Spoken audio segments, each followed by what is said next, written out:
Obedeçam a tia Sara. Tá?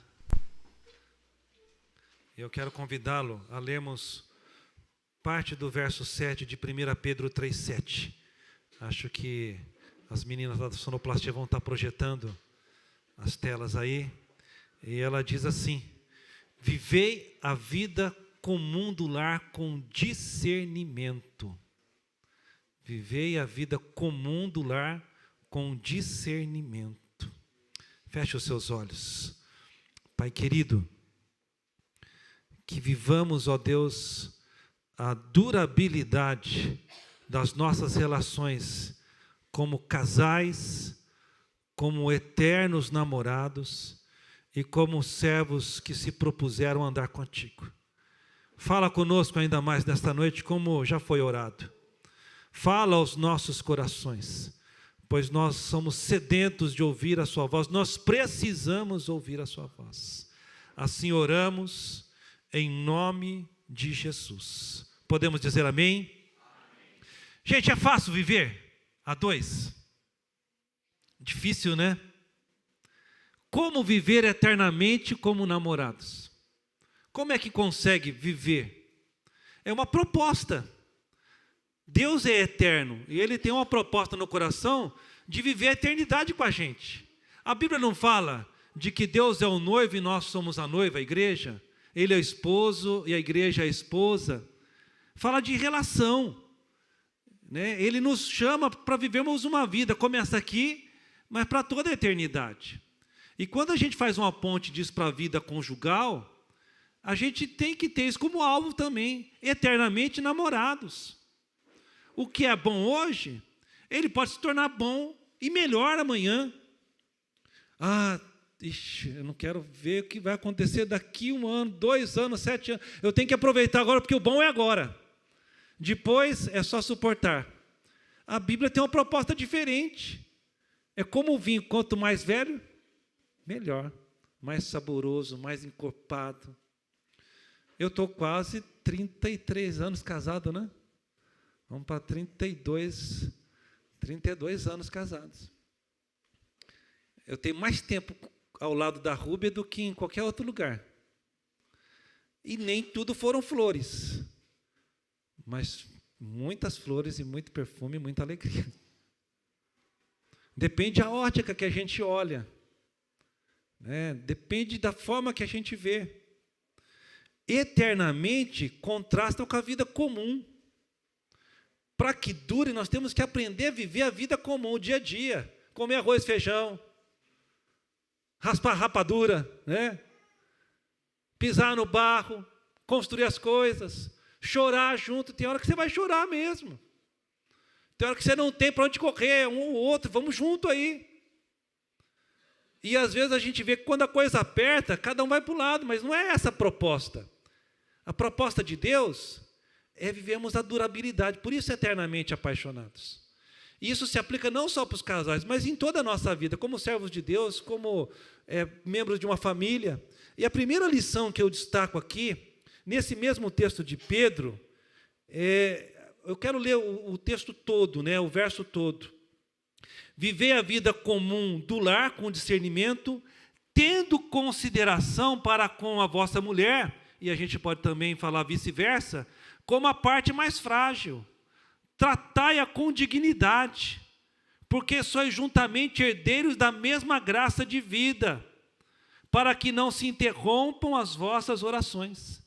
Então, a primeira lição que eu aprendo em questão relacional, de ter durabilidade, é que nós precisamos discernir, gente, a fragilidade e o valor do outro.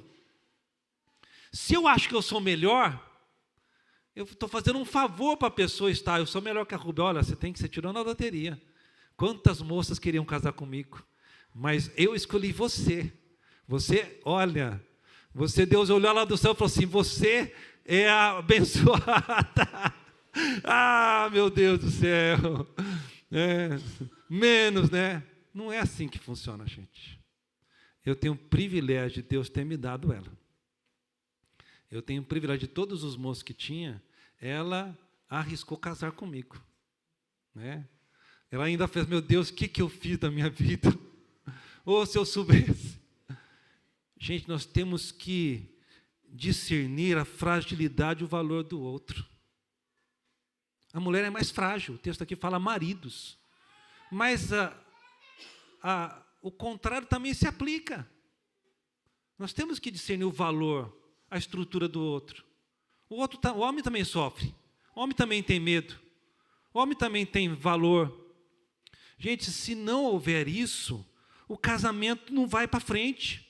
Pelo contrário, ele está fadado a ser qualquer outra coisa, menos uma construção permanente com durabilidade. E a proposta é eternamente apaixonados, eternamente namorados. Quem diz que a gente não pode namorar depois de 30, 40 anos de casado? Ter o mesmo carinho, ter o mesmo olhar. A nossa aparência pode mudar, mas o amor continua o mesmo. O sentimento continua o mesmo. Eu até atrevo-me a dizer que é maior, é melhor. Porque a gente ama muito mais, a gente conviveu muito mais, a gente sofreu muito mais. É isso que o apóstolo Pedro está dizendo aqui. É essa recomendação. E para os homens aqui, que eu aplico também para as mulheres, ele fala assim, olha, tratem com respeito a sua mulher. Não escravizem elas. Não façam como o mundo, porque se vocês fizerem assim, as suas orações não vão ser mais ouvidas. É tão importante isso que isso influencia até a nossa vida espiritual. Quanta gente tem uma devoção bonita, mas é um cavalo em casa. Tem 4 patas, e às vezes tem um estepe, que é a quinta, não sei de onde vem. Tem até pata de estepe. Para se uma quebrar a ferradura, tem outra para substituir.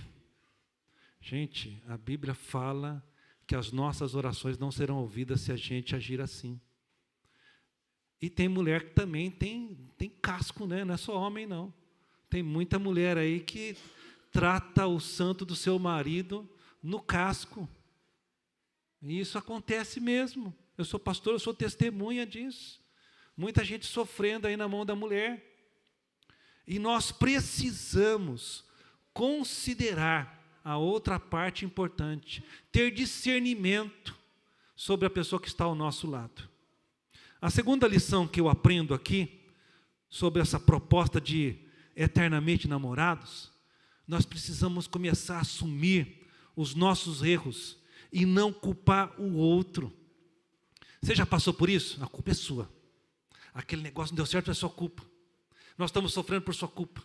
Você é culpado por isso. Sempre alguém é o culpado da situação e não somos nós. E eu quero pegar um exemplo, os casais que na Bíblia que nos ajudam a entender. Gênesis 3, verso 11 e 12. Quando houve o pecado no paraíso, Deus foi a Adão e fez uma pergunta: você comeu do fruto que eu te disse que não comesse? E aí a resposta de Adão seria simples, sim ou não. Mas olha o que ele respondeu. Perguntou-lhe Deus: quem te fez saber que estava nu? Comeste da árvore que eu te ordenei que não comesses? Então disse o homem: a mulher que tu me deste por esposa, ela me deu a árvore, eu comi, eu estou nesse aqui. Ó. Acusação, gente. E aqui uma dupla acusação, hein? Acusou a mulher e acusou Deus. Senhor que me deu, não pedi. Esse traste aí, ó. Ela me deu, estou aqui agora, me escondendo, sofrendo. Gente, Deus fez uma pergunta clara: você comeu? Não, você comeu? Comi. Eu comi. Gente, a gente tem que parar de se esconder dos nossos erros acusando os outros. No casamento, infelizmente, isso não é uma coisa tão incomum, né? A gente aponta muito o dedo, né? Na nossa vida cotidiana, isso não aplica só aos casais. A gente é muito propício a, não foi. Gente, se eu errei, eu errei. Eu tenho que admitir e assumir a culpa. Eva errou, mas Deus ia tratar com ela. A pergunta era com Adão. E por que Adão? Porque ele era o responsável. Você já notou que quando ela comeu, os olhos não se abriram? Só se abriram quando ele comeu. A responsabilidade era dele. A gente terceiriza coisa que é nossa. Eu sou responsável pelos meus atos e atitudes. E se nós queremos viver eternamente como namorados, a gente tem que parar de culpar os outros pelos nossos erros. Eu errei. eu menti, eu apliquei mal, eu tomei a decisão errada, eu fiz besteira. Não estou dizendo que você vai ser sempre culpado. Isso se aplica ao esposo e à esposa, que no caso é Adão. Eva também errou e sofreu. Mas o que me é gritante aqui é ele acusar. Às vezes a gente acusa Deus, ó Deus, foi o Senhor que me deu. Eu acho que Adão deve ter tido um diálogo, pediu uma mulher. E Deus deu dele mesmo, né? Tirou dele mesmo. Se algum erro havia em Eva, ó meu amigo, eu tirei de você, é matéria-prima sua. É a costela que saiu de você. Se a gente for parafrasear isso. Se a gente quer viver bem, gente, vamos parar de ficar acusando, jogando a culpa no outro. Nós temos que aprender a assumir a nossa culpa. Ah, mas se ela tem culpa, ou se ele tem culpa, mesmo assim não acuse, ajude. Porque a pior coisa que tem é você viver com a sua própria culpa. E ainda tiver alguém do seu lado, que é seu companheiro, a sua companheira ainda te espezinhando.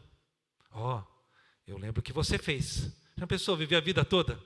Alguém te acusando? Errou, se Deus perdoou, acabou, está perdoado. Esqueça. Ninguém consegue viver com acusação para a vida toda. A gente tem que parar com isso. A gente tem que ajudar as pessoas. Errou, tá bom, levanta a cabeça para frente, vamos embora, vamos tentar melhorar. Isso se aplica na vida do casal e na nossa vida em todos os sentidos e áreas. A terceira lição que eu aprendo aqui sobre viver eternamente como namorados é que nós precisamos discernir a hora certa de falar. Eu como homem, vou dizer que as mulheres têm muito mais dificuldade de falar na hora certa. A mulher fica com a tremedeira na boca e fala, falei. Mas é porque eu sou homem, né? Eu sei que os homens também cometem esse erro.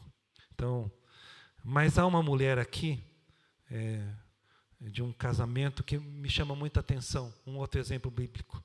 1 Samuel, capítulo 25, versos 36 e 37. Ela chama-se Abigail. Era uma bela esposa, uma nobre esposa. E o marido fez uma besteira. Distratou o general dos exércitos de Israel, que era Davi. Tratou mal, pagou o mal com o bem. E Davi ficou muito furioso. Ele estava vivendo um momento muito difícil, fugindo de Saul, sendo perseguido. E Davi, quando ele ouviu aquele distrato, ele juntou seus soldados e falou, vamos destruir Nabal e toda a sua família. Porque esse homem é louco. O que ele fez comigo não se faz. Eu fiz bem, cuidei dele e ele distratou. E quando Abigail soube disso, seu servo falou, olha, o nosso Senhor é louco. Os caras cuidaram de nós, nos serviram. E ele distratou, foi sem educação, falou que não conhecia Davi. E eles estão vindo aí, 400 soldados armados. A Abigail, ela pegou de tudo que tinha de bom na sua casa, né? Uvas passas, pão, bezerro cevado, e foi ao encontro de Davi. E quando chegou e viu Davi com o seu exército vindo em direção ao seu clã, ela se ajoelhou. Ela pediu perdão. Perdoe o meu marido, ele é um louco. Ele não sabe o que está fazendo. Perdoa-o. Não manche as tuas mãos com o sangue de um homem que não vale nada pelas suas palavras. Ela falou mais ou menos isso. Depois você pode ler a história. Perdoe. Eu não estava lá. Se eu estivesse lá, jamais falaria o meu marido aquilo. Eu sei que Davi foi ouvindo ela, foi vindo. Ele falou, bendito Deus que te enviou aqui. Bendita as tuas palavras. Bendito o Senhor que te colocou no meu caminho para me evitar derramar sangue inocente. Porque ele não ia matar só Nabal. Ele ia matar todos os homens. Ele estava fora de si. E Deus levou aquela mulher. E aí quando a placa searia de Davi, ela vai para casa, o que está acontecendo? Nabal está fazendo festa. Fazendo um banquete como de rei. Mal sabia que em poucos instantes eles teriam morrido. E ela vê Nabal, e Nabal está embriagado. E aí ela fala assim, não é hora de falar, eu quero ler o texto. 1 Samuel 25, 36 a 37. Voltou Abigail a Nabal, e eis que ele fazia uma casa, um banquete, como banquete de rei. E o seu coração estava alegre, ele já estava mamado, né? E já muito embriagado, pelo que não referiu ela coisa alguma, nem pouco nem muito, até o amanhecer. Pela manhã, estando Nabal já livre do vinho, sua mulher lhe deu a entender todas aquelas coisas. Fala na hora certa, gente. Não se precipita no falar. Isso é para a mulher E para o homem, tem a hora certa, a hora de se alcançar o coração. Ele embriagado não ia adiantar de nada, ou ele furioso. Ela aguardou, e eu acho que ela estava assim, esse cara é louco, estão festejando a morte deles, eles estariam mortos hoje, mas não é a hora. Ela esperou todo mundo ir embora da festa, esperou Nabal sozinho, esperou o momento e foi falar assim: ô meu querido, você sabia que vocês estariam mortos aqui, você fez isso, isso, isso, eu estive lá e Deus livrou a nossa família dessa morte. Falar na hora certa. Se a gente quer que o nosso casamento tenha durabilidade, a gente tem que aprender a se calar em alguns momentos. E a gente tem que aprender a falar no tempo de Deus. Isso é para a mulher e para o homem. E tem coisas que talvez nem se deva ser falado. Tem coisas que não se deve ser falado, só deve ser falado com Deus. E quando eu olho para Abigail aqui, eu aprendo isso. Provérbios 15, 23 fala: a palavra dita a seu tempo, quão boa é. Se a gente quer ter um casamento que dure, que tenha como o termo eternidade, nós temos que aprender a falar docilmente, a falar no tempo certo, a falar na hora certa, ou talvez até não falar. A Abigail falou assim: não é a hora de falar. Mas eu acho que ela estava mordida, eu mato esse homem. Mas ela falou: não vou falar agora, vou falar na hora certa. E nós precisamos aprender. Isso não se aplica só ao casamento, no trabalho, na igreja, nas nossas relações. A gente tem a hora certa para falar todas as coisas. Nós pecamos muito no falar.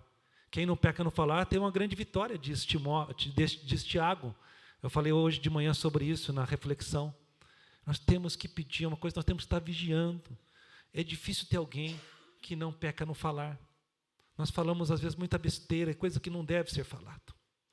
A quarta lição que eu aprendo aqui sobre esse tema, eternamente namorados, é que nós temos que aprender com o casal Isaac e Rebeca. Precisamos agir com transparência e sinceridade. Um casal assim que é o símbolo do romance, do amor, mas que eles passaram a viver uma nebulosidade. Rebeca ficava ouvindo atrás da tenda porque desconfiava. Isaac se reunia às escondidas com seu filho favorito. Rebeca vinha e fazia o outro filho enganar o pai. Olha, a mentira se instaurou, o engano, né? A transparência, a sinceridade evaporou. E o texto de Gênesis 27, 5 nos fala assim: Rebeca esteve escutando enquanto Isaac falava com Esaú, seu filho. Ouvi teu pai falar, Jacó, com Esaú, teu irmão. Assim, traze uma caça, faz uma comida saborosa, para que eu coma e te abençoe diante do Senhor antes que eu morra. Agora, pois, meu filho, atende às minhas palavras que te ordeno. Vai ao rebanho e traz-me 2 bons cabritos. Deles farei uma comida saborosa para o teu pai, como ele aprecia. Você vai levar para o teu pai, para que ele coma, e ele te abençoe antes que morra no lugar do teu irmão. Gente, que coisa sorda, mentira, engano, né? Falta de transparência, é um erro aqui completo. Uma festa como essa, não era só o pai e o filho, eles estavam errados, e havia um problema ali, porque Deus havia dito a Isaac e Rebeca, que o menor, ele assumiria o lugar do maior. Eles eram gêmeos, mas Esaú nasceu primeiro. Isaac sabia, mas Isaac queria abençoar Esaú. Ele errou. Mas Rebeca errou mais. Tentando cumprir aquilo que Deus falou, ela levou o filho a se levantar contra o pai. Teve uma hora que Jacó falou assim: mãe, o meu irmão é peludo, eu sou liso. Meu pai, na hora que ele passar a mão em mim aqui, vai falar assim: você, em vez de me abençoar, vai amaldiçoar. Ele falou: cai a maldição sobre mim, meu filho. Bota um pelo de carneiro aqui, bota a roupa do seu irmão, disfarça a voz, vou fazer uma comida, seu pai não vai perceber. E aí você vai ver no texto, lê em casa, que Isaac está desconfiado, mas a voz é de Jacó, ele estava cego, estava velho, mas ele não era surdo. Então assim, ele demorou para abençoar Jacó. Na hora que ele sentiu o cheiro da roupa, né? Não tinha Rexona, botou a roupa de Esaú, essa catinga é do meu filho mesmo, e o abençoou. Aí, de repente, comeu tudo. Chega Esaú, trouxe a comida. Mas quem é você? Ué, Esaú. Mas como? Você já me trouxe? Não, estou trazendo agora. E meu filho, então teu irmão veio e trouxe, já sabia que era Jacó. Ele trouxe, eu comi e abençoei ele. E minha bênção? Eu dei a tua bênção para ele. Gente, nós precisamos ter sinceridade e transparência na nossa relação. Quando a gente começa a esconder as coisas, isso não vai acabar bem. E não acabou bem aqui. Rebeca nunca mais viu Jacó. Jacó ficou foragido 20 anos. E quando ele voltou, Rebeca já tinha morrido. Você vê que preço. Deus perdoou, Deus restaurou, a promessa se cumpriu e se cumpriria. Mas o que faltou aqui foi eu agir com transparência e sinceridade. Será que nós somos sinceros em casa? Será que nós somos transparentes? Será que nós não escondemos nada? Nós temos que pensar sobre isso, porque a eternidade das nossas relações, do nosso namoro, ele também passa por sinceridade e transparência. Não caiamos no engodo do inimigo. Quem oculta alguma coisa está fazendo algo de errado. É simples. Eu sou até muito... eu tenho senha no meu celular, no meu computador. Para o casal, a gente não tem que ter senha nenhuma, tem que ser transparente. Não temos nada que esconder, gente. É tudo em comum, nós temos que procurar o máximo possível ser em comum. Efésios 4:25 nos diz: pelo que deixai a mentira e falai a verdade cada um com o seu próximo. Isso se aplica aos casais e se aplica em todas as formas de relações nossas. E em quinto e último lugar, nós precisamos andar de comum acordo. Eu acho que o texto que eu mais gosto da Bíblia que fala sobre a vida conjugal é Amós 3:3. Andarão dois juntos se não houver entre eles acordo? Gente, um vai para um lado, outro vai para o outro. Um quer água, outro quer café. Um quer arroz, outro quer feijão. Nós temos que ter acordo. Mas como? Abrindo mão. Eu não tenho acordo com a Robin tudo. Se o outro não tem acordo, não dá para tomar decisão. Porque é minha, eu sou homem. Não funciona assim. Aí eu sou mulher. Aí eu trouxe essa herança da minha família, então eu que decido. Não funciona assim. Tem uma série de coisas que às vezes nós temos que ter acordo, e às vezes o acordo requer adiar decisões. Esperar por quê? Porque quando você faz uma coisa em desacordo, se dá errado, mas se dá certo, os dois concordaram, dá bom. Se deu errado, os dois concordaram.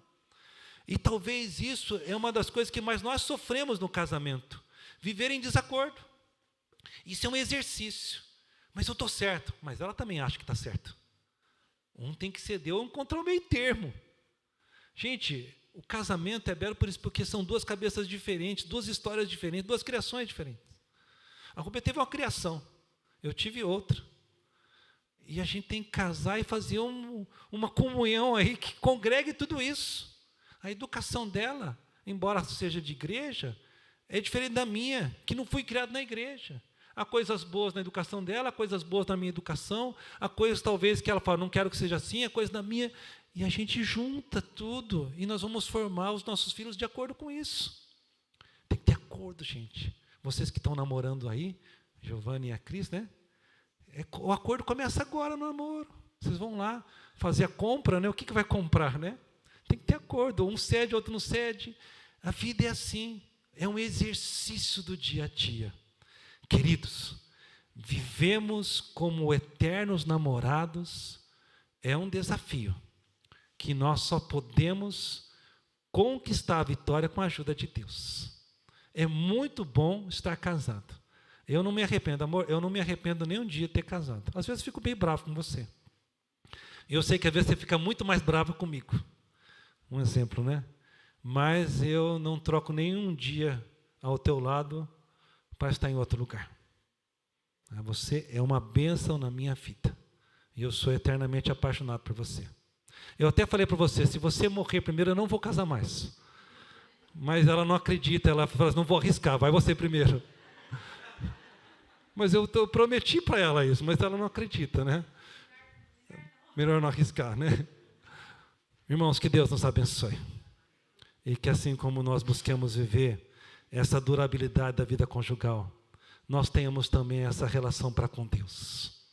Andemos com Deus de acordo com a vontade dEle. Andemos em sinceridade e transparência perante Deus.